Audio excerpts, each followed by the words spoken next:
Bonjour à tous, j'espère que vous allez bien. Aujourd'hui on se retrouve pour le 78e épisode consacré à Payback 2017.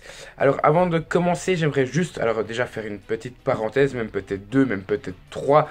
Non, plus sérieusement, déjà j'aimerais déjà vous rappeler que vous pouvez laisser un like si vous avez aimé le pay-per-view ou un dislike si vous ne l'aviez pas aimé. Deuxième petite chose, j'aimerais vous rappeler, enfin déjà vous préciser que Payback, visiblement c'est une source sûre parce que même quand on n'a pas la hype, Payback, alors je vous ai pas encore fait le 2013, mais le 2014, 2015, 2016 et 2017 sont quand même relativement bons. Et celui-ci pour moi est un des meilleurs, je trouve. Je pense que c'est le deuxième meilleur Payback que la WWE nous a proposé, donc c'est une très bonne chose.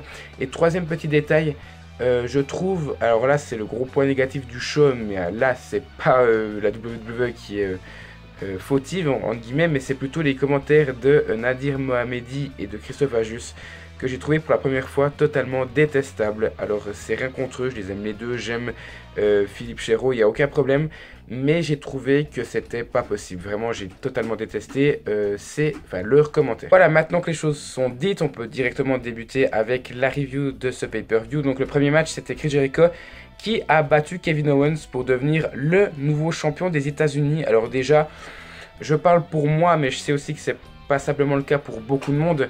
On s'est fait juste entuber sur toute la ligne. Pour moi et pour beaucoup, ce pay-per-view était beaucoup trop prévisible. Finalement, j'ai eu deux pronostics faits de manière juste sur 7. Donc on s'est fait entuber et ce match-là en est une preuve, une des nombreuses preuves de ce pay-per-view. Déjà, Chris Jericho qui remporte le titre des États-Unis, c'était juste pas du tout prévisible dans le sens où il était censé partir d'ici la fin du mois de mai. Donc pour moi, ça servait pas forcément à grand-chose de le voir gagner, de le mettre champion. Maintenant, au niveau du match, j'ai marqué que c'était un très bon match, beaucoup de rythme, un public présent et une belle surprise qui est la victoire de Chris Jericho, qui bat donc Kevin Owens après un Walls of Jericho, donc qui gagne avec une prise de soumission. C'est un peu étrange parce que Kevin Owens, je m'attendais à ce qu'il s'impose gentiment, on va dire, avec le temps dans le main event de SmackDown, et je pensais pas que ça allait passer par une défaite. Surtout qu'il y avait presque un gimmick qui était lancé, c'était The Face of America, donc je m'attendais vraiment à ce que Kevin Owens enchaîne les victoires et garde le titre US pendant un bon moment. Finalement, c'est pas du tout le cas, mais la bonne nouvelle, c'est que, il y en a deux pour moi. Premièrement, c'est que cette rivalité va certainement continuer jusqu'à non pas Extreme Rules, elle va continuer jusqu'à Backlash, vu que c'est dans 3 semaines, donc c'est une très bonne chose. Et Chris Jericho va donc passer du côté de SmackDown, donc c'est une très bonne chose. Donc j'ai marqué hâte de voir par la suite, j'ai mis quand même un bon 9 sur 10 pour ce match-là. Donc le deuxième match, c'était Austin Aries qui bat Neville par disqualification. Donc Neville conserve son titre Cruiserweight. Et j'ai marqué après que Neville pousse l'arbitre pendant une prise de soumission. Donc je vais parler de ça un peu plus tard. Maintenant, en termes du match, j'ai marqué qu'il était très très bon, bien brutal et bien rythmé pour des Cruiserweight. Vraiment, ça fait très très plaisir de voir la brutalité présente. Après, le rythme, pour moi, ça ne m'étonne pas. En règle générale, les matchs des Cruiserweight sont les plus rapides. Et j'ai marqué, mais qu'est-ce que c'est que ce finish de merde, vraiment. Donc je vous l'ai expliqué avant.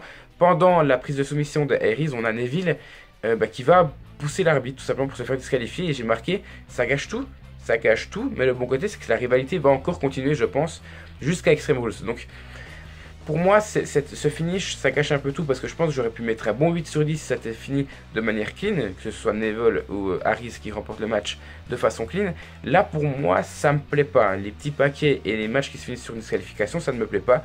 Donc j'ai mis la note de 7 sur 10. Troisième match, les Hardys battent Sheamus et Cesaro pour conserver leur titre par équipe. Dans un bon match, bien dominé par Cesaro, vraiment il n'y a rien à redire. Le match est correct, un petit peu lent par moment, mais sinon il n'y a pas grand chose à dire, le match est correct. J'ai marqué, sauf l'après-match qui me dérange beaucoup, avec le heel turn de Cesaro et Sheamus. Alors j'en avais parlé dans ma vidéo pronostic. Pour moi, ça puait le heel turn d'un côté ou de l'autre. Ça me rappelait énormément la rivalité qu'on avait en 2007 entre les Hardys justement et Cade et Murdoch.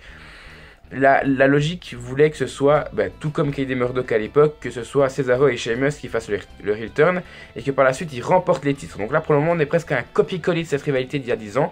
Donc ça ne me surprend pas. Le problème, et là où je ne suis pas d'accord avec cette décision, même si c'est la plus logique, c'est que c'est pour moi, ce sont les Hardys qui auraient dû faire ce heel turn, dans le sens où il faut un clan pour les Hardys, les Broken Souls comme c'est annoncé dans les rumeurs. C'est pas forcément le cas que ça arrive, mais ça me plairait bien.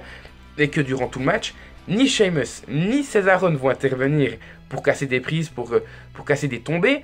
Et à 2 reprises, Jeff Hardy qui n'a jamais fait de heel turn, intervient une fois pour casser une prise et une fois pour casser un tombé. Ouais, donc si on regarde le match, tout nous porte à croire que ce sont les Hardys qui vont faire un heel turn. Et à la fin, donc les deux équipes célèbrent et puis Cesaro et Sheamus repartent, puis vont revenir pour les attaquer.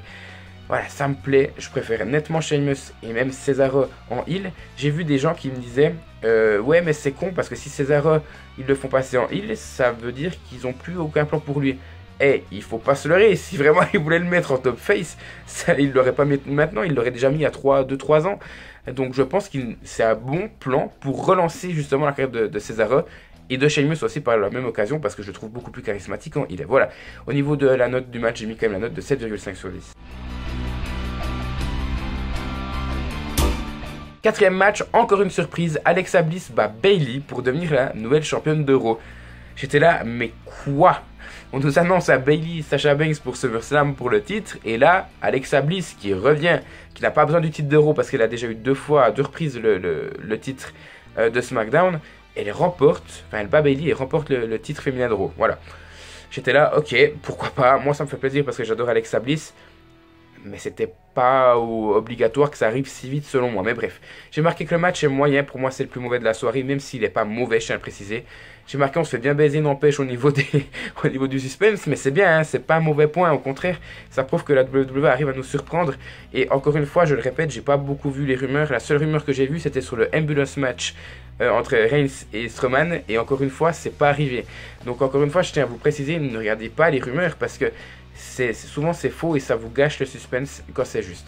Donc vraiment, moi là j'ai été surpris de A à Z, donc ça me fait plaisir. Sinon j'ai marqué ce match est sans saveur.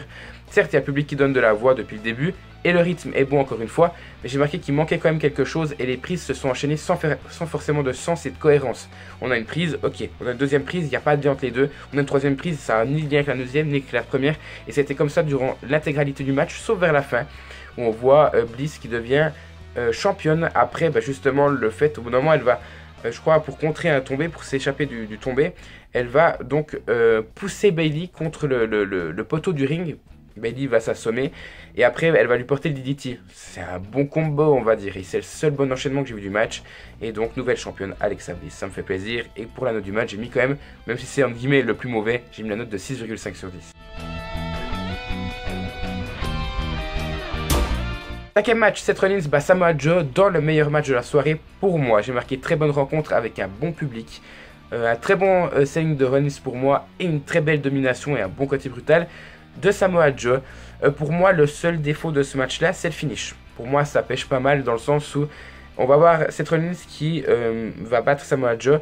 Après, en guillemets, un petit paquet. Il va contrer la prise de soumission pour la deuxième fois de Samoa Joe et en retournant, c'est comme un petit paquet. Il va réussir le compte de 3.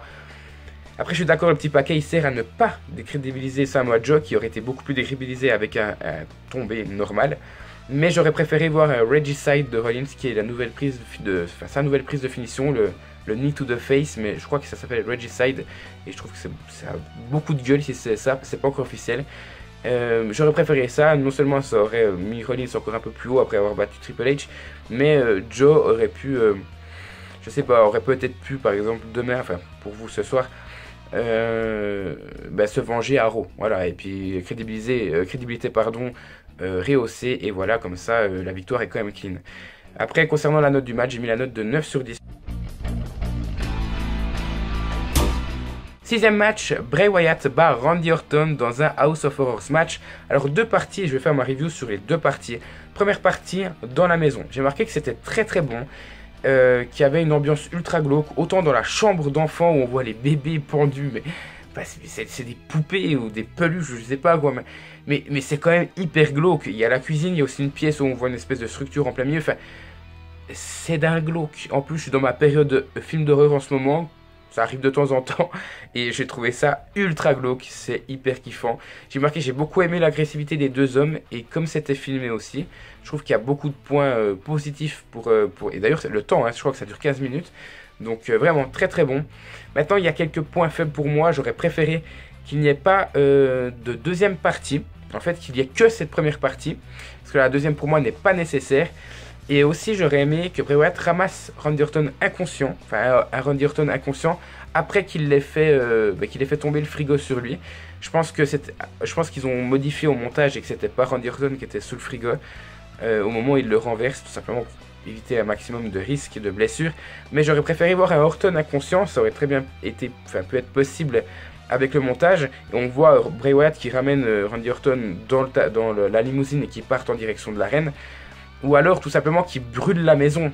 Au lieu d'un effet de lumière, quand il sort, il dit Follow the buzzards. Mais j'aurais vraiment préféré, au bout d'un moment, les lumières deviennent rouges. J'aurais préféré que la revanche soit là, c'est Payback, qu'on ait la maison qui brûle. Tout comme Orton avait fait brûler le QG entre guillemets de Bray Wyatt il y a quelques semaines.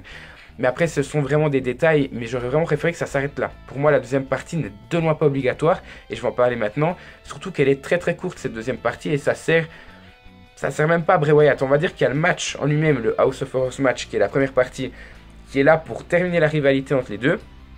Et on a la deuxième partie, qui est une sorte de no holds barred match, qui va servir à donner la hype entre la future rivalité entre Mal et Orton. Parce que oui, il y a une intervention des Singh Brothers et de Jinder Mahal qui vont faire perdre Randy Orton et donc faire gagner Bray Wyatt dans un match très très court. Après, pour moi, c'était pas utile. Très bonne idée aussi de mettre, un match entre la première partie et la deuxième. Je ne l'ai pas précisé, mais la première partie, c'est avant Rollins-Joe. Donc c'est très crédible parce que je les aurais mal imaginé venir juste après, ça aurait pas du tout été crédible. Mais c'était très bizarre pour moi, cette deuxième partie n'avait pas lieu d'être, elle n'était pas nécessaire. Surtout, même pour amorcer la rivalité entre Mahal et Orton, ça aurait très bien pu se faire du côté de SmackDown, surtout que ça a déjà été fait il y a quelques semaines du côté de SmackDown également. Donc pour moi, c'était pas nécessaire, j'aurais préféré la première partie et j'ai mis 0 sur 0 pour ce match-là parce que je dois noter l'intégralité du match-là et la première partie, qui est la meilleure et la plus longue, je ne peux pas la noter. Donc pour moi c'est très très bon et tout simplement je ne la note pas. Dernier match, Braun Strowman bat Roman Reigns dans un bon match, vraiment j'ai bien apprécié. J'ai marqué que j'étais tout de même déçu par le temps et par le fait que ce ne soit pas un ambulance match. Alors comme j'ai dit, le match est très très court, mais ça s'explique certainement du fait que Roman Reigns doit vendre sa blessure. Même si au niveau du selling c'est pas forcément adapté. On a un Roman Reigns qui se plaint tout le temps, qui fait des spires monstrueux et qui fait des Samoan drops sur un Braun Strowman qui pèse je ne sais pas combien de poids. C'est pas crédible. Seth Rollins ne pouvait pas porter son turnbuckle là, je sais plus comment ça, powerbomb turnbuckle, je vais y arriver, turnbuckle powerbomb sur Samoa Joe parce qu'il avait mal au genou. Là en l'occurrence pour moi Reigns n'aurait pas dû faire un Samoan drop sur Strowman tellement il avait mal. Pour moi bref c'est un petit point mais quand même je tiens à le préciser. J'ai marqué sinon 2 running power slam pour battre Reigns, pour moi c'est ok, pour une fois c'est crédible. Et j'ai marqué sinon l'après-match est très bon, destruction totale de Roman Reigns, ça reste un plaisir de voir ça. Finalement il va être ramené en coulisses par la suite certainement à l'hôpital. On a même un petit segment après le show parce que j'ai vu le show cet après-midi et pas en live pour une fois vu que c'est le 1er mai et qu'en Suisse et en France c'est congé. Donc vraiment j'ai marqué très très bon, j'ai hâte de voir la suite. Je pense que Roman Reigns ne sera pas là pendant plusieurs semaines encore une fois, mais c'est très très bon, ça me donne l'eau à la bouche pour la suite. Donc j'ai hâte de voir ce qui va se passer. Concernant la note de ce match là, j'ai mis quand même la note de 7,5 sur 10. Voilà, si on additionne toutes ces notes et qu'on divise par 6, parce que j'ai pas noté le Wyatt Orton, on arrive à la note de 7,75 sur 10, qui est un très très bon pay-per-view. Voilà, c'est la fin de cette review. Donc encore une fois, je vous laisse mettre un like si vous avez aimé ce pay-per-view ou mettre un dislike si vous ne l'aviez pas aimé.